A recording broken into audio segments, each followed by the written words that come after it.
It says green. It says 5 seconds. Is it working?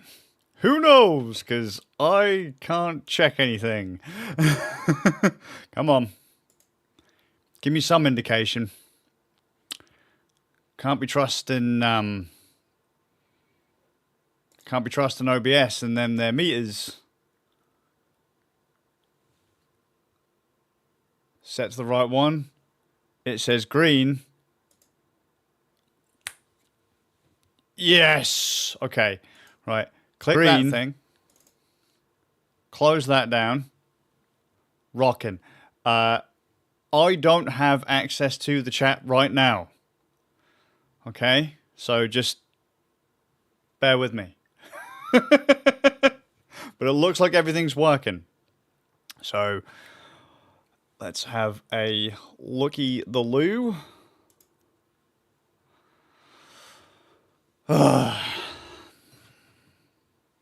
Typical. Hopefully this is working. I don't have access to the back end of the accounts, so I can only see things that other people see on the main bits, but coffee, so good. Wish I had more light. Evening everyone, how you all doing? And welcome to Ran Nerds 224, I think. That might be the one. I think the last one was 223. That makes this 224, which means that the magic one is the next one, I think. Or I'm forgetting everything and this is completely out of the window. But I've been thrown a curveball. Things are not to plan.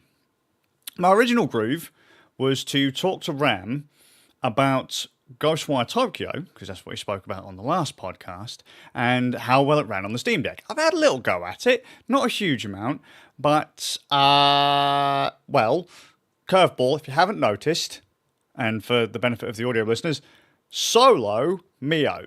It's just me.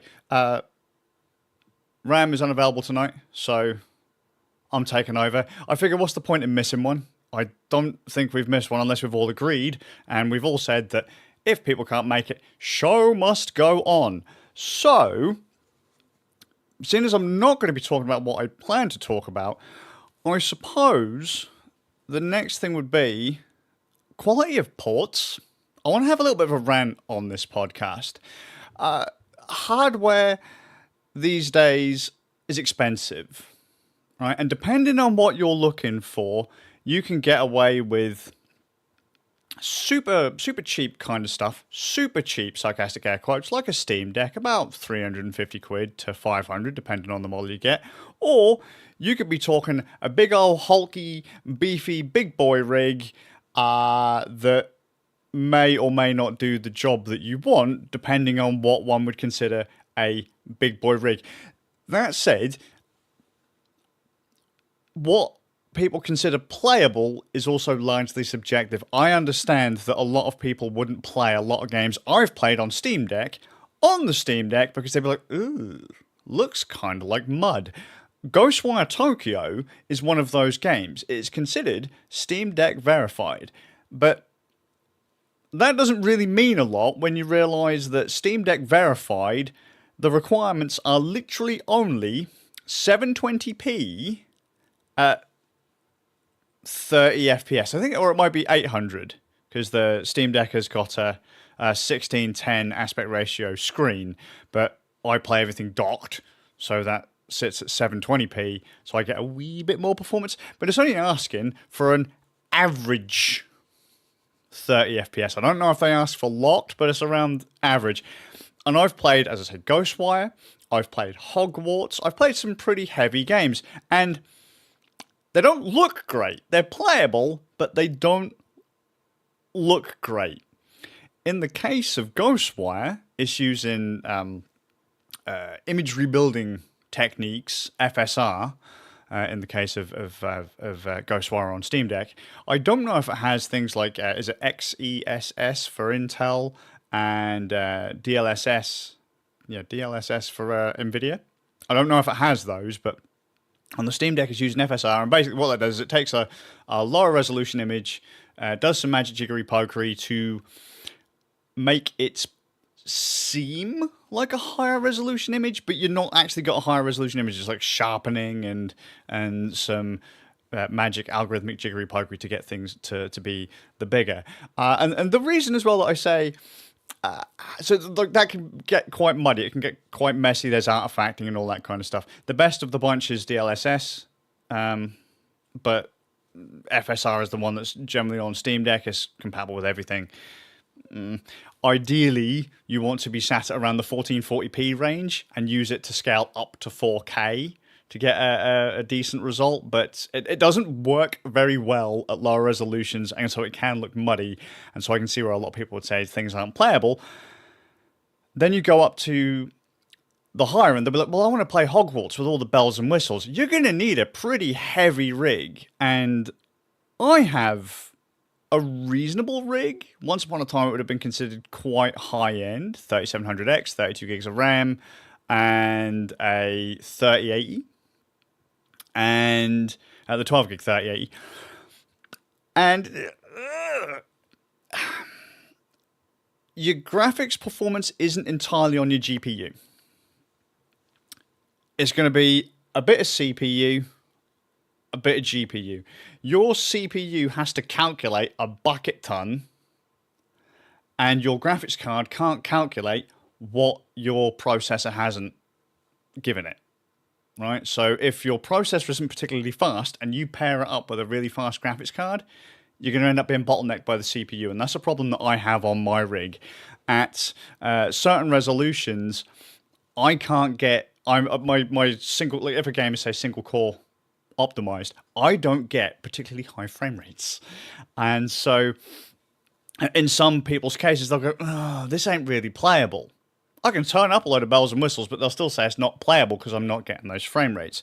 So it's really a case, modern gaming is trying to find that happy medium. By the way, if you're playing on a reasonably beefy rig, mid-end, say for me, middle-high end, don't go for the highest settings possible. You are literally just wasting performance. There was a time when I was younger where if you ran a game on low, it would look like Play-Doh, plasticine men, right?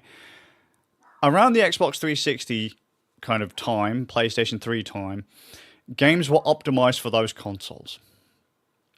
And in doing so, games had to look good at lower settings, right? Through some magic optimization and actually making lower quality settings look good, you know, reasonable lighting, reasonable texture quality, that kind of stuff.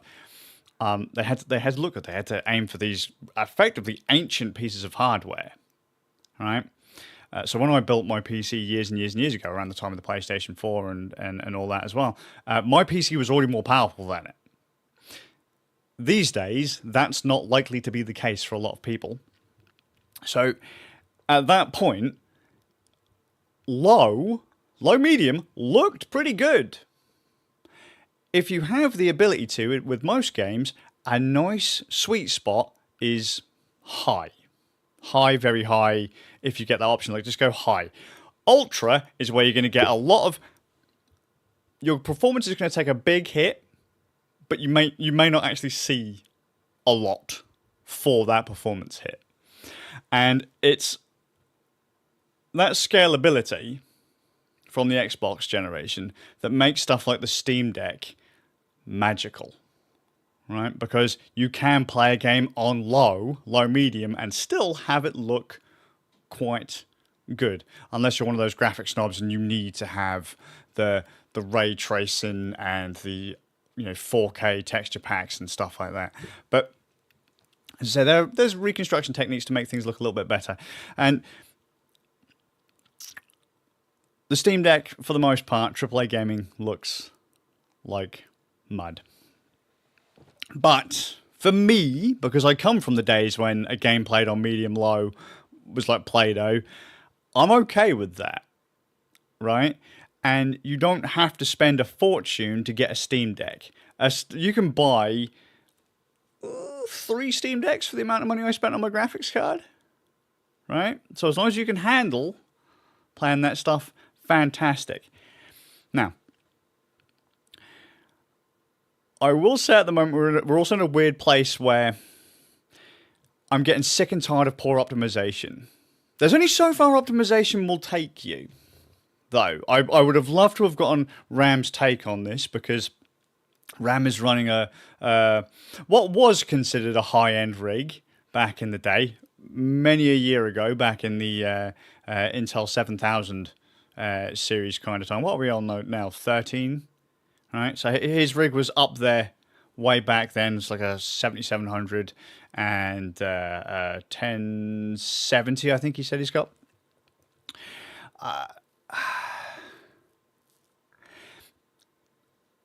There's only so far things can be optimized for that level of hardware, right? So these days things are optimized for the consoles, the current generation of consoles.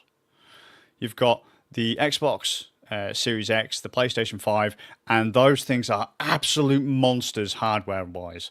Processor, probably around the same kind of spec as mine, an 8-core 3700X, and the graphics card probably sits around the area of about a 2070 Super. But here's the kicker. They have about 16 gigs of VRAM. So if you have a PC these days with around about those specs, but a bucket ton of VRAM, you're good. If you sit in any area lower than those consoles, expect to start having trouble. Things can only be optimized for so long. I understand you can only squeeze like as much juice out of the fruit as is there, right? There will come a time when you're just dry and it's done. So, a port, an example. This is going to be all over the place. I just want to have a rant. I have recently played through AKIBA'S Trip. Is it Hellbound and Debriefed? Now, I wanted to play these games on Steam Deck. However, the sequel, whilst it has just been updated, hasn't got Steam Deck support. I remember playing it once upon a time on Linux, moons ago, Linux being the operating system that Steam Deck runs on. But apparently it doesn't work now on Steam Deck. And so I found the games are on Nintendo Switch. AKIBA'S Trip, Undead and Undressed has just come out on Switch, the director's cut. And I thought, well, okay, we'll go through these, right? Hellbound and Debriefed is a PSP game. It's been ported and kind of upscaled, yeah? And you'd think a PSP game on the Nintendo Switch would run okay. No. Whilst it's a fun game, the frame rate suffers, which was terrifying. For anyone that doesn't know the AKIBA'S Trip series, the idea is that you are turned into a vampire. There are vampires roaming around the city of Akihabara in Japan. And to defeat them, you have to expose them to sunlight. And to do that, you have to remove their clothing. You beat the crap out of them, the durability of their clothes kind of wears out. And when you get to a certain point, you get to perform a magical kind of grab and strip them of their clothing. They run out, their clothing's gone, they disintegrate, move on to the next enemy. The stories are goofy. It's about like kind of like Illuminati grade kind of manipulation, corporate manipulation, getting people to do as you want to like, say for example, vampires would round up humans through the guise of like, oh hey look, here's your favorite idol group who happen to be vampires, get people to go to a secret gig and they get munched on, right? Like that kind of thing. Oh hey look, here's a cool brand, come and check out this cool thing, and people are just getting manipulated in the background to eventually become food. But so simple games. Imagine Yakuza, that style of game, kind of like free roaming and that with stripping. It's a very simple game on PSP. It should have no problem running on the Switch. I believe it's been on other platforms too. But Hellbound and Debriefed is the second AKIBA'S Trip game I think we're getting, but it's the first one in the series. We got Undead and Undressed years ago. It was a Vita game. It was a PS4 game. It's been on PC. Fantastic. As I say, you'd think this port would work fine. And it doesn't. It just doesn't. It plays fine, but when things even get remotely busy, the frame rate drops through the floor, which can make certain things difficult to do. If they're timing based or reaction based, you can't do them because your frame rate drops through the floor. That concerned me when it then came to moving up to the sequel of Undead and Undressed. I was like, well, this is a Vita game, and the Vita is more powerful than the PSP. If we can't play the PSP port, how the hell are we going to play this? Runs great! The original port, the port of the PSP game, is shite. It's terribly optimized. It plays, it's okay. It's playable until things get really busy, and then it's going to get awkward. All right? But the sequel is better. It's playable. It's smoother. The graphics look considerably better, but it runs considerably smoother. It's mechanically more in-depth too, but it's still smoother. It's better optimized. Someone will say, well, on the Switch, in the case of the Switch then, how long is it between the two versions? Well, Hellbound Debriefed came out in like 2021? So mid-pandemic, which could explain some of the issues with the port quality. And then Undead and Undressed Director's Cut came out probably about a month ago or thereabouts. So there is time between, and they could have done some magic to optimize between kind of then and now, but there'd be quite a lot of work. I don't understand how you can actually make a game that old run that badly on something like the Switch. I imagine you could actually probably run a PSP emulator and get a better result. But there's only so far optimization will go. And it's kind of terrifying to me how easily you can fall into a trap where you will start screaming about optimization and then find out it was actually probably just one thing that's screwing you over. So I use the AKIBA'S TRIP thing just as because I don't really have a huge amount on this, but I have a 3080 with 12 gigs of VRAM. That's less than the PlayStation, it's less than the Xbox. Right, so if a game is optimized for whatever resolution on whatever kind of card, if I don't meet those VRAM requirements, I will very quickly flood the memory of the graphics card, and then my frame rate will half. Right, once you run out of video memory, you're done. You can only go up to it, you can't go beyond it. You can go under it, but again, you can't go beyond it. And higher quality textures will increase VRAM usage. Increased resolution will increase VRAM usage. So you may find you have a pretty decent graphics card that could be hobbled by low video memory. And again, this is all still tied to your CPU. If your CPU isn't capable of calculating those frames, it's not going to pass them over to the graphics card for the graphics card to render and spit out to display. Really oversimplification here, but now we still have graphics cards on the market that fall ridiculously short of the lowest barrier to entry, which is the console. Nvidia are still pumping out graphics cards with next to no VRAM, knowing full well a lot of these things are being optimized for, you can't see, for benefit of everyone. Behind my monitor is my consoles, the Xbox and the PlayStation 5. They're being optimized for 16 gigs of VRAM. And obviously the processor, the system RAM, that kind of stuff, architecture optimizations, magic, jiggery, pokery, fine. But still, 16 gigs of VRAM. I have 12.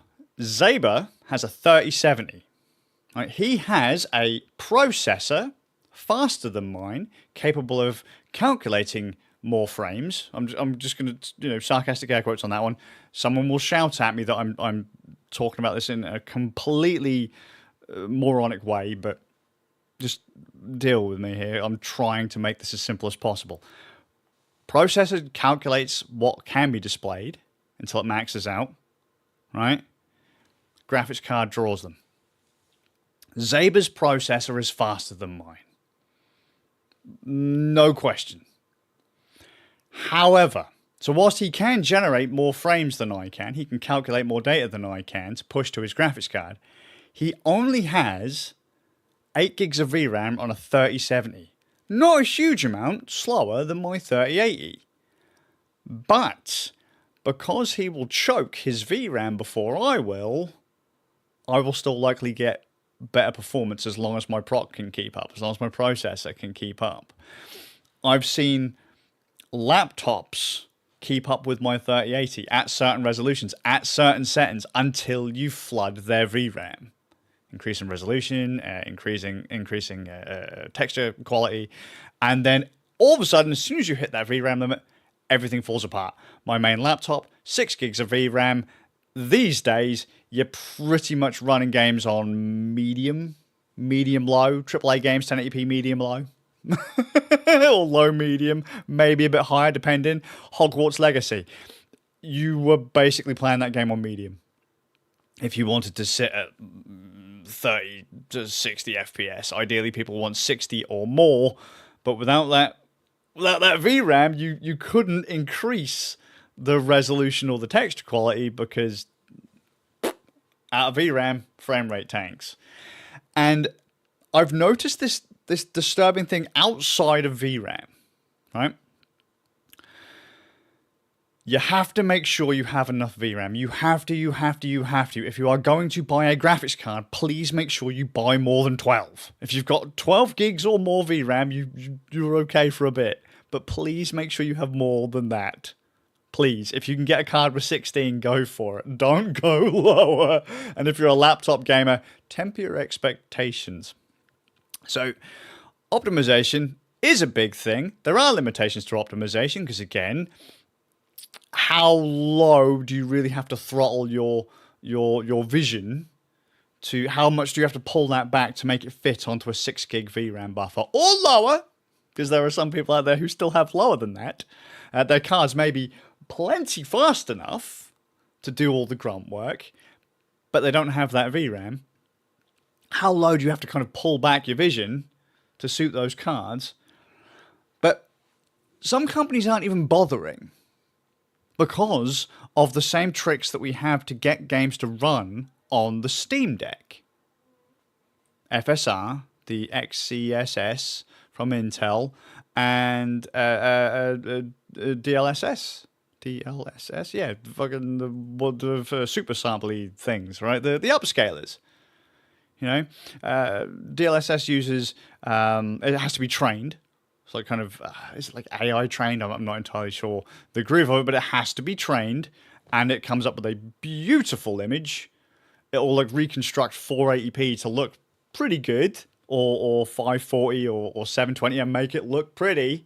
FSR is also pretty solid, but it's not as advanced, and it leaves artifacting. The lower the resolution, the more artifacting you'll get. So if you can actually play it at a higher resolution, the idea being that you can play it like 14. If you can play it at 1440p, FSR is going to look great because you can kind of upscale, sarcastic air quotes, to 4K. And the same kind of groove with XeSS, I think. But some companies aren't really optimizing. They're like, well, here's the game we've got, and we've got it kind of optimized for consoles, but on PC, we've decided to design it around some random upscaling technology. So if you want a playable frame rate, you're going to have to use one of these here little magic tools. Playing it natively through raw horsepower, like most PC gamers would be used to, just isn't an option in a lot of cases, even if you have a hulking great rig. And I find that sad. As I say, there are still people out there who are like, I've got a hulking great rig, until they realize they choke compared to a console on VRAM or regular RAM system memory or something like that, or their hard drive or SSD doesn't quite match the speed of whatever the console was that it was optimized for. Right? It's lazy. It's sad. I really wish they didn't do it, but it's going to keep getting worse. And if you don't have access to stuff like DLSS, you do have access to FSR and XeSS, because those run on every card. DLSS will only run on NVIDIA cards after the 20 series. You're basically fucked. If you can't run those things, you are screwed.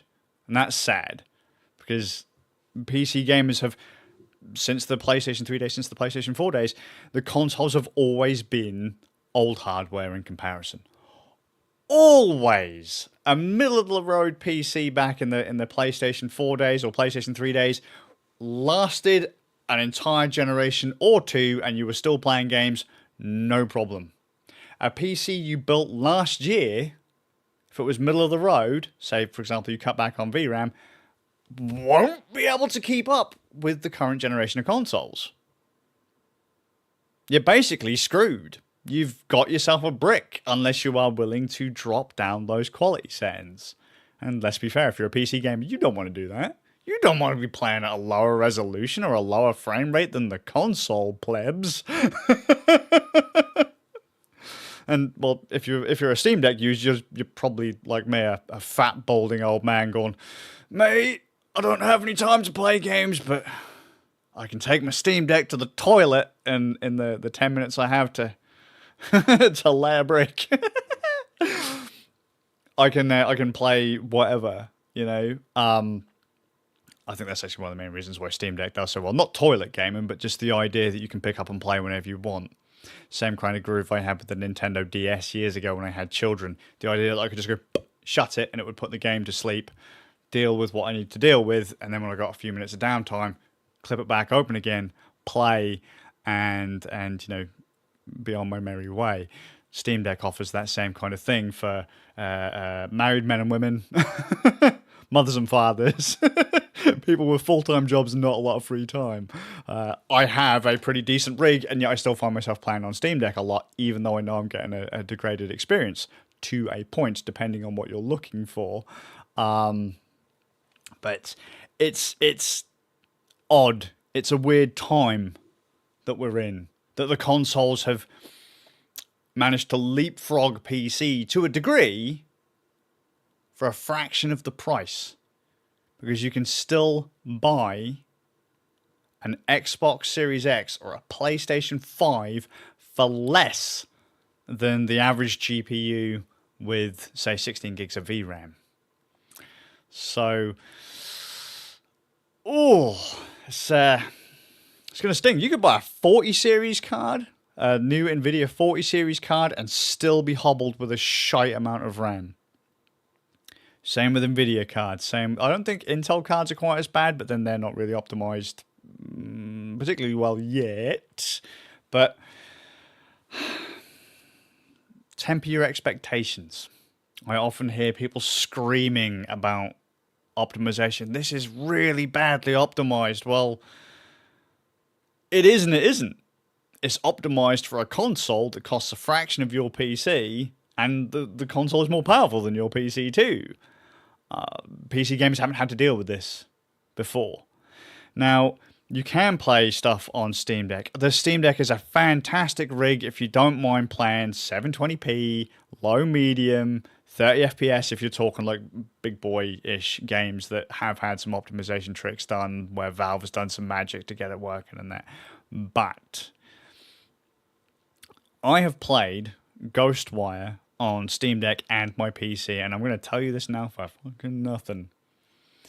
It's a lot easier to play on my PC when you've got a steady frame rate.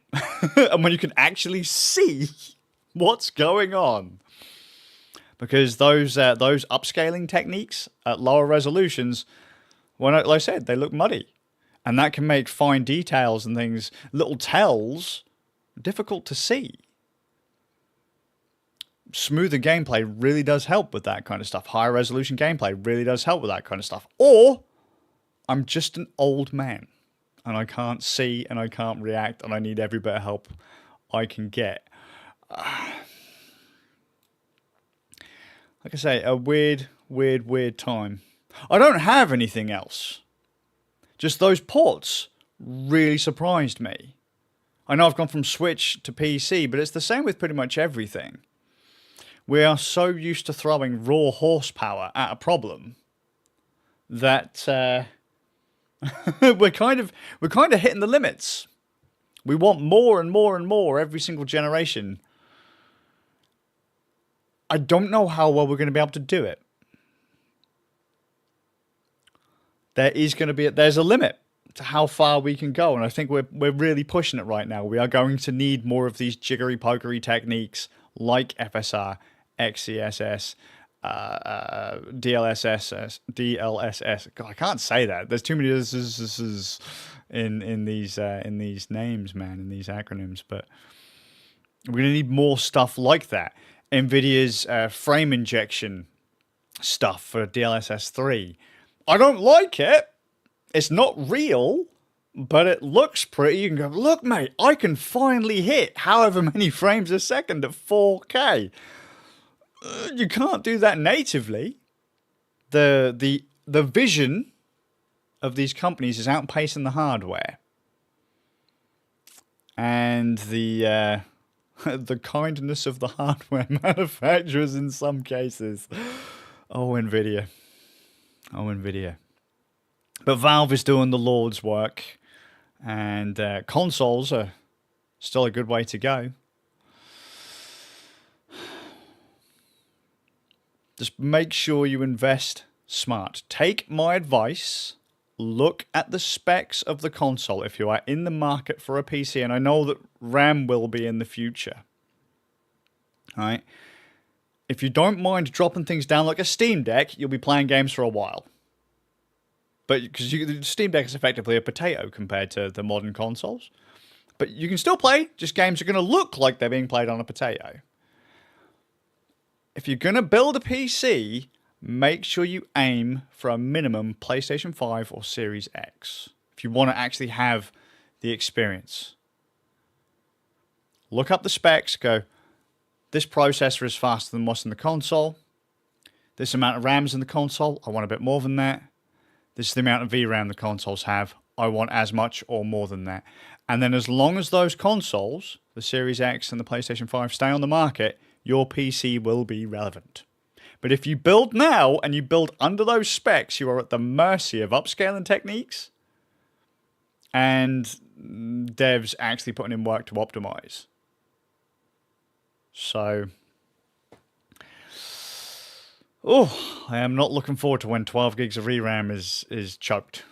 Thankfully, I only play most games at 1080p, but it's scary. Street Fighter 6, that was a scary one. Playing the single players at World Tour mode. 3070. 3070. What am I on about? The 3700X. Is it 3700X? It's not the 3600. I think it's the 3700X. 32 gigs of RAM and a 3080. And I couldn't reliably hit 60 FPS in the World Tour mode. In the single player open world mode in Street Fighter 6. I have to play it with the 30 FPS cap on the single player mode. Multiplayer mode, side by side fighting, mate. I can play that bajillion frames a second. Although physics are locked to 60. But that was terrifying. To see my machine choke, and it was being choked largely by the processor, I would imagine. Not great. And processors aren't cheap either. Figure out where you want to spend your money. Do you mind potato? Get a Steam Deck. You know, do you want to go cheap but have decent quality? Get a console. If you want to really bust the bank, if you really want to invest, go PC. Go PC, but I was going to add something more to that, but just thinking about Street Fighter, that's scary. That is scary. Fighting game. Optimizations.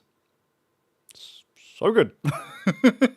This is where Zaber's PC would be better than mine, because he has the better single core performance than I do, or the better processor in the grand scheme of things. But dear, oh dear. Right, I think I'm going to call this one done. Sorry, it was a bit rambly. Probably didn't get my point across all that well. But consider this a dummy's guide to buying hardware in the modern day. In the current day, always aim for higher PC hardware, higher end PC hardware than what is in the console, and you'll be good. That's why PC games on PlayStation 4, and Xbox One, like that's why PCs lasted so long. Why your 980s and your 1080s and that lasted so long, because they were still way more powerful than the PlayStation 4, and games are being optimized for PlayStation 4 and the Xbox One. As long as you could handle them looking like that, great. If you want stuff to look like the Xbox One X and the PlayStation 5, you have to have that hardware. They don't have to optimize for you. Oh, 40 odd frames a second in Chinatown. Not great. I've lost track of what I was going to say more times than I could count. I hope RAM agrees with what I've said on this one a bit. So I couldn't exactly bounce it off him, but he is the guy that is going to be running games at a lower res. I think a lot of people are more tolerant of lower res, lower texture quality gameplay because of stuff like Steam Deck. If you've been willing to play PlayStation 4 games at 30 FPS, you should be alright with the Steam Deck and that, but people are always chasing them numbers. I will say they don't matter. They don't matter, and that's what I was going to say. Frame rate realistically only matters if physics of a game are tied to frame rate. As an example, Street Fighter, the physics of that game are matched to 60 FPS. It polls for inputs like once every 1/60th of a second. One frame. Every frame it checks for an input. Okay, so even if you're playing the game at 120 FPS, it's still only checking for, it's still running the physics at 60 FPS. Or it's still only checking for the inputs at 60 FPS, if it was running at 60 FPS. Those timings will be consistent. And if you are running it at a mode where it requires 60 FPS and you can't hit it, that's why Street Fighter runs in slow motion. That's what happens on my rig. If I play World Tour and I don't lock World Tour to 30 FPS, the game runs in slow motion. It's because it's still calculating the physics based on 60 FPS. If I'm only running at 45, it's running in slow motion to make sure those inputs can be checked. But that's no good because it's not matched up with anyone else. But find a frame rate that's comfortable for you, depending on at least the physics of the game that you're playing. I would say that a stable 30 is better than an all over the place kind of 60, 60, 70, 45, 90. If you can get a locked 30, go for it. If you can get a locked 60, go for it. Don't do that wibbly all over the place kind of frame rate. Find something that's comfortable. Make sure that whatever frame rate you're playing at doesn't induce like loads of input lag or whatever. And jobs are done. And let's be fair, higher frame rates don't always mean more responsive. Just throwing that out there. There are limits to how often your hardware will poll for inputs. So, or check for inputs. That's that. Hopefully everyone's back for the next podcast, which will be on Saturday the 26th, I think. Over on youtube.com/RANnerds and twitch.tv/RANnerds. You can come and join me, Zaber, and Ram for our return to the Bayou and Hunt Showdown on, let me think, when would that be? This coming Wednesday, the 16th, although I probably won't have this edited by then. It'll be 8:30 GMT-ish, maybe. I don't even know why I bother telling you the time. It's going to be on a day because we're always late. We're always late. Hunt Showdown, Bayou. You can check out Suffolk Ram over at twitch.tv/the Suffolk Ram. And you can check me out at twitch.tv/Skazz, SK4ZZI0US. I think that's pretty much everything covered for the outro. Ram, you shouldn't have left me alone to do this. Not since we started making things more complicated and things needed to be announced. This is just not my groove. I normally just sit here and not look good. I'll just go and hope that RAM carries the whole thing through. But yeah, take it easy, guys. Hope all's well. And assuming that I've made all those announcements correctly, look forward to seeing you in the next one. Games Night or the podcast. And let me know what you think. Are you a potato gamer? A console gamer? Or are you still batting for PC Master Race? Team PC Master Race? And what hardware are you rocking? Have you been conned by Nvidia's shady fucking VRAM fucking deals these days? Hey man, here's a really powerful GPU. 4 gigs of VRAM. You'll be fine. Because you can generate fake frames. Woo! See you in the next one, guys.